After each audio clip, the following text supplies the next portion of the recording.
Good morning, everyone. Happy Tuesday. Welcome to another edition of the Morning Edge.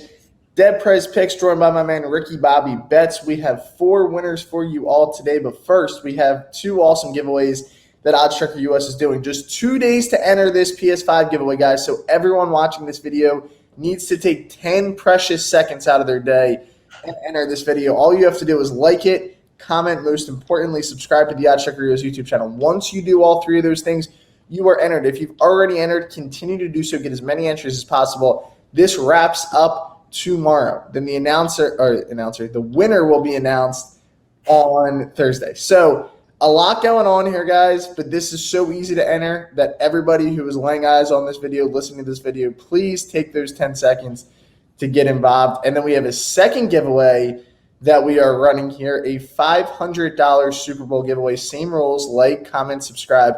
Now, what this is, it's a little more unique. Oddschecker will actually give somebody $500 to gamble on any team in the NFL that they want to win the Super Bowl. You guys know Super Bowl odds are always very good. So if you hit a $500 Super Bowl bet, even if you bet on the favorite to win the Super Bowl in the Bills, you're still going to make out with a ton of money. I would advise taking a long shot here. It's a free $500 bet. Why not? But no matter who you bet on, it is free if you enter with these rules. All right, guys, 4 bets today, like I said. I'm going to start it here with the Guardians on the money line. So they get the Orioles here at home. Quantrill on the mound, who's been pretty solid for Cleveland this year against Spencer Watkins. John is not a fan of Spencer Watkins because apparently he spells his name Spenser.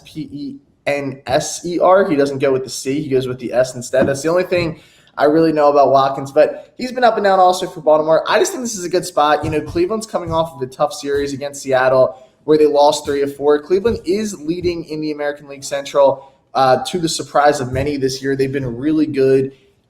I'm just not fading Cleveland in this spot tonight. I think this is a good spot at home. I know we don't like to fade the Orioles here. They've been obviously the best, most profitable team this season, but I think this is a solid spot to do so today. So I like this bounce. I would kind of call it a bounce back spot here for Cleveland at home tonight. And then I'm going to go with my favorite bet, the hits, runs, and errors bet here, Mariners, Tigers. So we get George Kirby and Matt Manning, 2 young studs on the mound tonight. Detroit's the worst offense in baseball, guys, and Kirby has been sharp since his time coming up. Matt Manning has been really good at home. He's another young arm that Detroit's really excited about. I like this spot a lot. Seattle, I think they're a good offensive team. I won't call them great.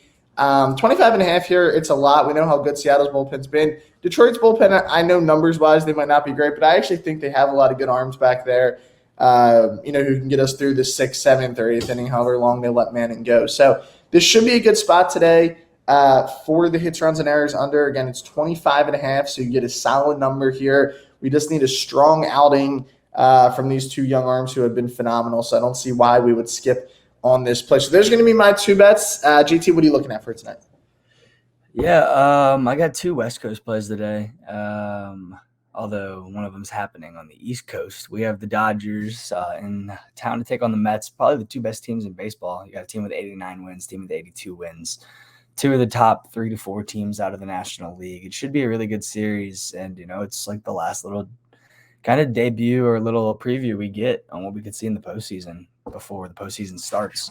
So in this first one, I'm going to ride with the Dodgers. You have Andrew Heaney on the mound for them, and it's not as large of a sample size as the other side, but through 54 plate appearances, he's held them just to a 163, 259, 298 slash line. Rough math says it's around like a 540 OPS, something like that, but it's not that great. Anytime you're looking for like a good OPS, in my brain, I'm looking for 750 plus, and that's well below that line. On the other side, though, Taijuan Walker, so he's had 123 plate appearances against this Dodgers team. They're batting 246, 338, 500 off him. That's more along that 840, 850 OPS range. This team has 89 wins. This team is 24-8 since the All-Star break. They've won pretty much all their games by multiple runs. I said it earlier in the season. I say it again. If you're going to give me the Dodgers in a good spot under minus 160, I'm going to take it. They're that good. They deserve the bet. So win. That's exactly. They're a winning baseball team. So I got the Dodgers there. And then the second one, I'm going back to the well we had last night. The San Francisco Giants, San Diego Padres. I'm going to go with the over. You can play this at 7.5 or 7. I bought off a little bit of juice down to 7 just because I love the, a little bit of a security blanket there. And it's worth it for 20 cents in my opinion. But yeah, we cleared this total easily last night. It's now hitting 4 of the last 5 between these two teams. Blake Snell and Logan Webb are both who I would consider plus pitchers in the realm of the league. But when you're looking at 7 runs between these two offenses, that's not really a whole lot to fathom. Like, it's very plausible that they did pretty easily last night. Last 4 games between these two teams, you've seen 11 runs, 20 runs, 11 runs, 1 run, and 12 runs. That 1 run's an anomaly. They're pretty much clearing these totals easily. And, San Francisco needs a win. They're things are looking bleak for them in that division with the Dodgers and the Padres above them. But, like, the next 10 days are their season. They're 5 games under 500, and the team ahead of them isn't that far ahead, but they got to do something here. So, both sides are motivated to be swinging the sticks. I think they have the bats going, and, I'm looking for 8 runs. It's not a lot. So that's what I got today. I love it. I do like when San Francisco's losing, though. I was on their team total under, so I'm hoping that they continue the losses as the season goes along. Where'd you get it at? Gosh, I honestly don't remember. I know it's somewhere in the 80s. I think. 80s range, yeah. Yeah, 80s. So it should be good unless they get like crazy hot. But yeah, I mean, I think we had to expect some regression.